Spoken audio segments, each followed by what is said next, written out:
How to turn on notification. Are you expecting easy to turn on notification on WhatsApp Business? If that's so, then this video might help you out. Without further ado, let's dive into the video. To turn on notification on WhatsApp Business, first of all, open the application on your mobile device. Once you open the app, now just simply look at the top right corner of your screen where you can see this option for three-dot menu. Tap on it.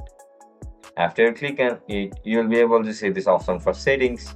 Tap on settings. Once you click on settings, you will be forwarded to this option. From here, just simply select notification, which is found over here. Tap on notification.